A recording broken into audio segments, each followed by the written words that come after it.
Hey, I'm Doug. Welcome to Backcountry Pilgrim, a channel devoted to hiking, backpacking, camping, and the Camino. Today I'm going head-to-head, or rather hand-to-hand, with two different waterproof, water-resistant gloves, namely the $14 Vebe lightweight gloves versus the Sealskinz lightweight glove.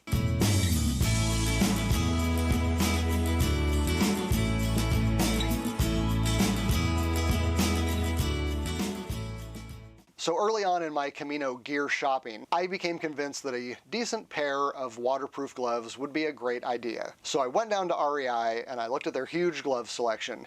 And the problem that I ran into was that the only waterproof gloves I could find were these like big, heavy, snow gloves. I already have gloves for those conditions. I wanted something lightweight, but they needed to be waterproof. So I got on Amazon and I purchased one of the more highly rated but inexpensive gloves, and they failed miserably.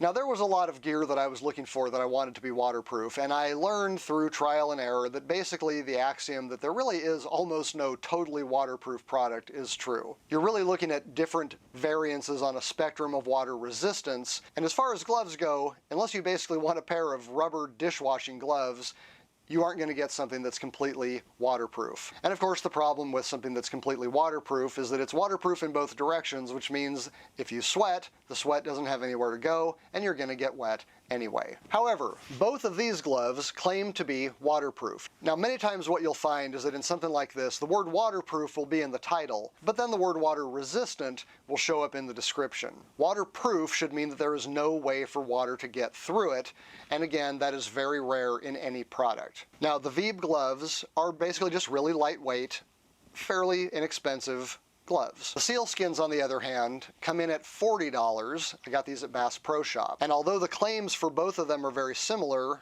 I would expect there to be a difference in performance. Let's see how they compare. Now, on a recent solo backpacking trip that ended with about 5 hours of hiking in the rain, I brought the Vebe gloves. Now, the first thing I noted right away was that although the sizing chart indicated that I should wear a medium, I could barely get these suckers on. Now, they feel fine once they're on. The trouble is they are extremely tight. If you are wearing these for their waterproofing, once your hand gets a little bit wet, you are probably not going to get these gloves on. Now, it says right on the website that these tend to run a little small, and so if you're in between sizes, go up a size. I would recommend that if you're anywhere near the next size up, that you go up a size. Another thing to note about the Vebe gloves is that they are touchscreen gloves. In other words, these are supposed to work on a touchscreen. So the thumb and the forefinger both have these little pads on them that help you operate a touchscreen. Whether because of the rain or just using the touchscreen, within just an hour or two of having them on, the black wore off. And so now the gloves that I wore have this kind of little gold shimmery finish on the pads that are designed for the touchscreen. Not a big deal to me, but if it's something that's going to bother you, know that that is probably going to happen. Now, the interior of the Vebe glove is a very comfortable material. I'm not sure what it's made of. This is a nice, thinly insulated material. My hands never really felt too hot or sweaty in these, and they were generally comfortable for the whole trip. Now, the Vebes are definitely not waterproof. Now, that's not to say that the water just soaked right in, but by the time my hike was over, after a couple hours in the rain, I definitely had prune hand when I pulled the gloves off, and I would not have been able to get the gloves back on if I needed to, simply because of how tight they were, and the material inside tends to bind up when they're wet. Now, after I got home, I went ahead and did an official sink test of the glove, and what I discovered was that although the material itself does seem to be pretty darn waterproof, there is a ton of stitching on these gloves. I mean, it is literally all over the place. There looks like there's one, two, at least 3 or 4 pieces of material that are connected. Even the fingers are stitched, and none of them are sealed. So water gets in all through this glove, even though technically the material itself may be waterproof. Now, if you compare that construction to the Sealskinz, you'll see a very big difference.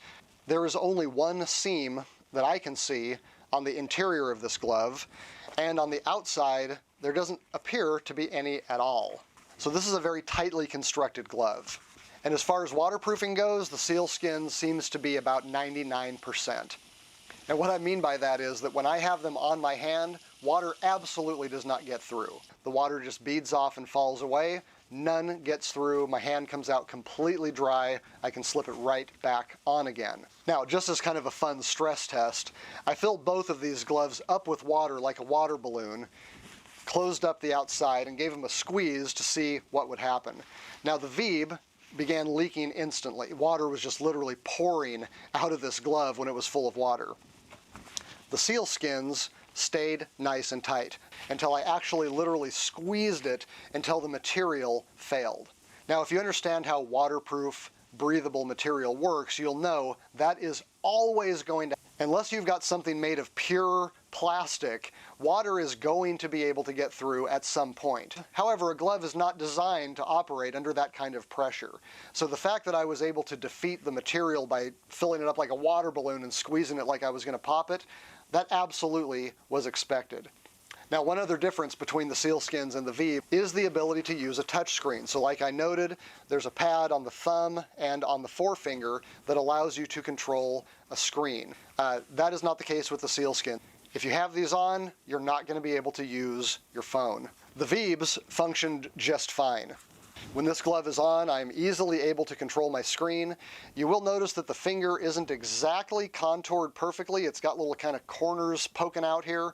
I didn't find that to be a problem. In fact, I actually kind of liked it because by simply turning my finger a little bit, I had a lot finer control over what buttons I was pushing. Okay, so at the end of the day, which glove is better? Well, it depends on what you want. To be perfectly honest, I think the Vebe is going to be just fine for most people. If you're buying a glove like this because you want to be able to get from the house to the car and the car to the office or school and back, you just don't want to have wet hands, but you still want to be able to operate normally, these are great. They're water resistant. You can still use your screen devices. They're not too hot, and they have a really nice grip so that you can still pick things up. It's not just going to slide out of your hand. For 14 bucks, these function very well. However, if you're a hiker, an outdoors person, and you want something protective and truly waterproof and breathable, the Sealskinz definitely take the day. Of course, they should be better because they cost 3 times as much. But if you're looking for something that's between kind of your little car glove and your big giant snow glove, the Sealskinz are fantastic. All right, that's all I got for you right now. I hope this video has helped you. If it has, would you mind giving it a like? And hey, consider subscribing to the channel. Till next time, I'm Doug. Take it easy.